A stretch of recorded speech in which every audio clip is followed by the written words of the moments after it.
Hello students, কি খবৰ সকলোৰে তোমালোকে চাই আছা অধ্যয়ন আসাম ইউটিউব চেনেল আৰু আজি আমি ক্লাস 7 ৰ ইংৰাজী পাঠ্যপুথিৰ অষ্টমটো লেসন ওমেন ইন স্পেস এই লেসনটোৰ সম্পূৰ্ণ অসমীয়া অৰ্থ জানিবলৈ ট্ৰাই কৰিম তো তাৰ আগতে তোমালোকে এই চেনেলটো সাবস্ক্ৰাইব কৰি লোৱা আৰু কাষতে যেটো বেল আইকন দেখিছা সেই বেল আইকনটো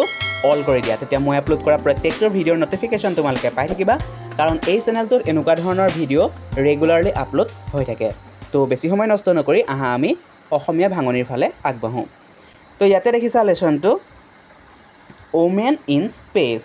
স্পেস মানে হৈছে মহাকাশ মহাকাশত মহিলা ইয়া দিছা চোৱা হু আৰ দিস ওমেন তলত কিছুমান ফটো দিছে তোমালোকে দেখিছা চাৰিগৰাকী ব্যক্তিৰ ফটো দিছে তো ইটো খুদিছে যে হু আৰ দিস ওমেন এই মহিলাসকল কোন can you guess what is common among them তোমালোকে এটো অনুমান কৰিব পাৰিছানে যে ইয়াৰ এই মহিলাসকলৰ ভিতৰত কি এটা কমন মানে কোনটো তোমালোকে মিল দেখিছা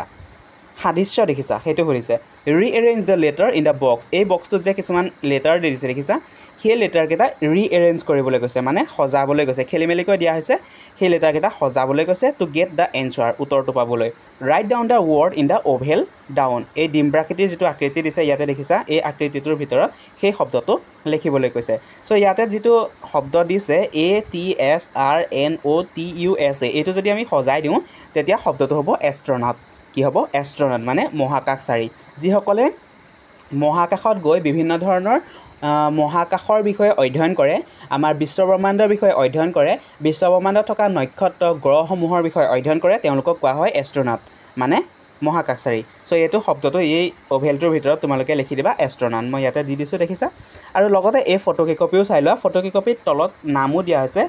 এইগৰাকী ব্যক্তিৰ নাম হৈছে এইগৰাকী মহিলাৰ নাম হৈছে ভেলেন্টিনা টেলিস্কোভা এইগৰাকীৰ নাম তোমালোকে নিশ্চয়কৈ শুনিছাই অলপ দিনৰ আগতে সুনিতা উইলিয়ামছ তেওঁ কি কৰিছিলে মহাকাশলৈ গৈছিলে নেক্সট এই মহিলাগৰাকীৰ নাম হৈছে সেলি ৰাইট আৰু এইগৰাকীৰ নাম হৈছে কল্পনা চাওলা ঠিক আছে তো আমি লেসনটোৰ ফালে আগবাঢ়িছো Mayuri and Manas are classmate মানে হৈছে সহপাঠী ময়ূৰী আৰু মানস হৈছে সহপাঠী on their way to school they discuss the project to be submitted on the science day হৈছে বিজ্ঞান দিৱস তোমালোকৰ স্কুলতো নিশ্চয়কৈ বিজ্ঞান দিৱস পাতে তো ময়ূৰী আৰু মানসৰো স্কুলত এখন বিজ্ঞান দিৱস পতা হৈছে তেওঁলোকে যেতিয়া বিদ্যালয়লৈ গৈ আছিল ৰাস্তাতে কি কৰিছে তেওঁলোকে ময়ূৰী আৰু মানসে দুয়োৱে ডিসকাস কৰিছে মানে আলোচনা কৰিছে সায়েন্স ডেত তেওঁলোকে যেটো প্ৰজেক্ট সাবমিট কৰিব যেটো প্ৰকল্প তেওঁলোকে সাবমিট কৰিব সেইটোৰ বিষয়ে আলোচনা কৰি গৈছে তো কিনো আলোচনা কৰিছে আমি চাওঁছো না প্ৰথমে মানসে কৈছে hello' Mayuri have you complete the project on women in space Mayuri তুমি যেটো ওমেন ইন স্পেস মহাকাশত মহিলা নামৰ যেটো আমাক প্ৰকল্প দিছিলে সেই প্ৰকল্পটো কমপ্লিট কৰিলানে সম্পূৰ্ণ কৰিলানে তেতিয়া ময়ূৰীয়ে উত্তৰ দিছে ইয়েস হয় ইট ইজ অলমোষ্ট কমপ্লিট এটো প্ৰায় সম্পূৰ্ণ হৈছে I wrote about Kalpana Chawla মই কল্পনা চাওলাৰ বিষয়ে লিখিছো দ্য এষ্ট্ৰনট মহাকাশচাৰী have you read anything about her তুমি তেওঁৰ বিষয়ে সেই কল্পনা চাওলাৰ বিষয়ে কিবা পঢ়িছা নেকি মানসে তেতিয়া কৈছে অ ইয়েস হয় India's first satellite built to study weather condition was named Kalpana 1 after her মানে কি কৈছে ভাৰতৰ যেটো প্ৰথমটো স্যাটেলাইট মানে হৈছে কৃত্ৰিম উপগ্ৰহ যেটো বিল্ড কৰিছিলে ভাৰতৰ যেটো প্ৰথম কৃত্ৰিম উপগ্ৰহ ৱেডাৰ কণ্ডিশ্যন মানে বতৰৰ যেটো অৱস্থা অধ্যয়ন কৰিবলৈ যেটো স্যাটেলাইট বিল্ড কৰিছিলে যেটো স্যাটেলাইট বনাইছিলে যেটো কৃত্ৰিম উপগ্ৰহ বনাইছিলে সেই কৃত্ৰিম উপগ্ৰহটো কাৰ নামত দিয়া হৈছিলে কল্পনা চাওলাৰ নামতে দিয়া হৈছিলে সেই কৃত্ৰিম উপগ্ৰহটোৰ নাম হৈছে কল্পনা 1 তেওঁৰ মানে ট্ৰিবিউট কৰি তেওঁকে শ্ৰদ্ধাঞ্জলি জনাই সেই যেটো স্যাটেলাইট আছিলে যেটো স্যাটেলাইটৰ দ্বাৰা ৱেডাৰ কণ্ডিশ্যন ষ্টাডি কৰা হয় বতৰৰ আগজাননী নিবলৈ বৰষুণ হ'বনে তোমালোকে কেনেকৈ গম পোৱা যে আমি আগতে গম পাই যাওঁ নিশ্চয়কৈ হয় নাই এই যে কাইলৈ বৰষুণ হ'ব কাইলৈ ৰ'দ হ'ব এনেকুৱা ধৰণৰ এই তথ্যসমূহ কোনে গোটাই এই স্যাটেলাইটবোৰে গোটাই তো ভাৰতৰ যেটো ফাৰ্ষ্ট স্যাটেলাইট আছিলে প্ৰথমটো যেটো স্যাটেলাইট আছিলে কৃত্ৰিম উপগ্ৰহ আছিলে সেই কৃত্ৰিম উপগ্ৰহটো কল্পনা চাওলাৰ নামতে বনোৱা হৈছিলে আৰু সেই উপগ্ৰহটোৰ নাম হৈছে কল্পনা 1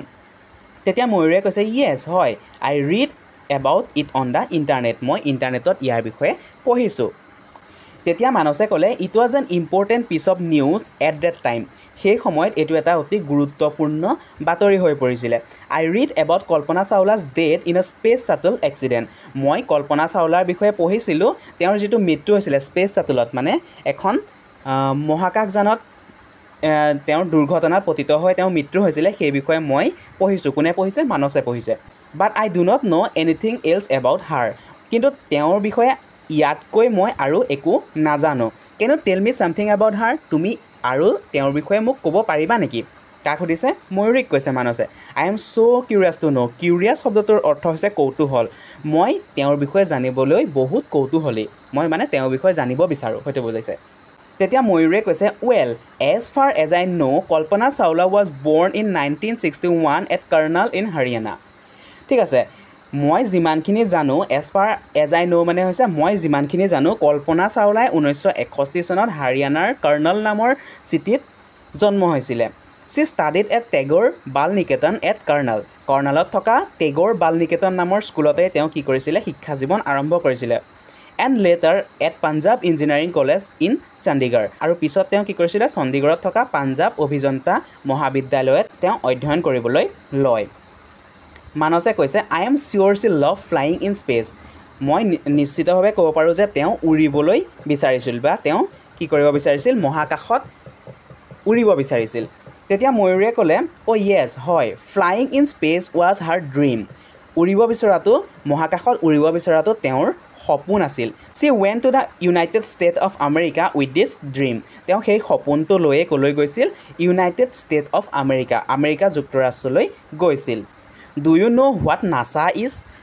তেতিয়া ময়ূৰে সুধিছে যে তুমি নাছাৰ বিষয়ে জানানে তোমালোকে কোৱাচোন বাৰু তোমালোকে নাছা শব্দটো আগতে শুনিছা নাই নিশ্চয়কৈ ক'ৰবাত নহয় ক'ৰবাত শুনিছাই নাছা এই নাছা হৈছে এটা স্পেচ এজেণ্ট এটা স্পেচ এজেঞ্চি বা এটা স্পেচ এডমিনিষ্ট্ৰেশ্যন আমেৰিকাৰ তো আমাৰ ভাৰতৰ স্পেচ এজেঞ্চিটোৰ নাম কি বাৰু তোমালোকে ক'ব পাৰিবানে কমেণ্টত জনাবলৈ ট্ৰাই কৰাচোন তেতিয়া মানসে ক'লে ন' হোৱাট ইজ ইট মানসে কৈছে নহয় মই ইয়াৰ বিষয়ে একোৱে নাজানো এইটো কি হয় তেতিয়া ময়ূৰে ক'লে it is National Aeronautics and Space Administration নাছাৰ ফুল মিনিং কি National Aeronautic and Space Administration প্ৰথমকেইটা বৰ্ণ চোৱা NASA অৰ্থাৎ নাছাৰ ফুল মিনিং হৈছে National Aeronautic and Space Administration মানসে তেতিয়া কৈছে অ' আই চি এইটো কথা তেতিয়া ময়ূৰে ক'লে Kalpana Chawla went into space the first time by the Columbian space shuttle STS-87 এখন মহাকাশযান আছিলে STS-87 কল্পনা চাওলাই সেই STS-87 নামৰ যিখন মহাকাশযান আছিলে সেই মহাকাশযানৰ জৰিয়তে প্ৰথমটো উৰণ আৰম্ভ কৰিছিলে তেওঁ স্পেচলৈ সেই যিখন STS-87 আছিলে সেই যানখনৰ জৰিয়তে মহাকাশলৈ গৈছিলে কলম্বিয়াৰ আছিলে এখন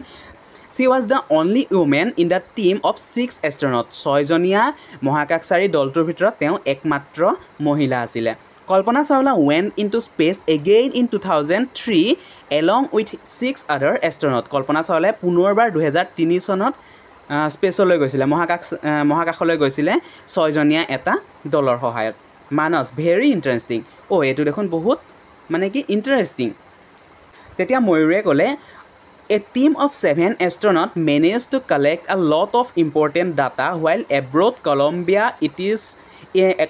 in its mission STS-107 but the space shuttle broke up in flame on its way back to Earth তেতিয়া কি হৈছিলে যে 7জনীয়া এটা এষ্ট্ৰনটৰ দল এটা মহাকাশচাৰী দলে কি কৰিছিলে যি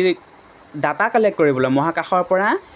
তথ্য সংগ্ৰহ কৰিবলৈ এবাৰ STS-107 নামৰ মহাকাশযানখন লৈ যিখন স্পেচ শ্বাটল আছিলে সেই স্পেচ শ্বাটলখন লৈ মহাকাশলৈ উৰণ আৰম্ভ কৰিছিলে আৰু যেতিয়া ঘূৰি আহিছিলে যেতিয়া পৃথিৱীৰ এটমস্ফিয়াৰত সোমাই গৈছিলে ফ্লেম হৈ গৈছিলে মানে জুই লাগি গৈছিলে সেই মহাকাশযানখনত আৰু সেই জুই লগাৰ ফলতেই সেই শ্বাটলখন সেই মহাকাশযানখন ভাগি পৰিছিলে ভাগি টুকুৰা টুকুৰ হৈ গৈছিলে আৰু ভাগি টুকুৰা টুকুৰ হৈ জ্বলি কি কৰিছিলে মাটিত সেইখন ধ্বংস হৈ গৈছিলে মানস ইট ইজ আনবিলিভেবল এইটো বিশ্বাসেই কৰিব নোৱাৰি তেতিয়া ময়ূৰে ক'লে all the এষ্ট্ৰনেট including Kalpana Chawla ৱেৰ কিল সকলোবোৰ মহাকাশচাৰীয়ে কল্পনা চাওলাক লৈ সকলোবোৰ মহাকাশচাৰীয়ে সেই এক্সিডেণ্টত সেই দুৰ্ঘটনাটোত কি হৈছিলে মৃত্যু হৈছিলে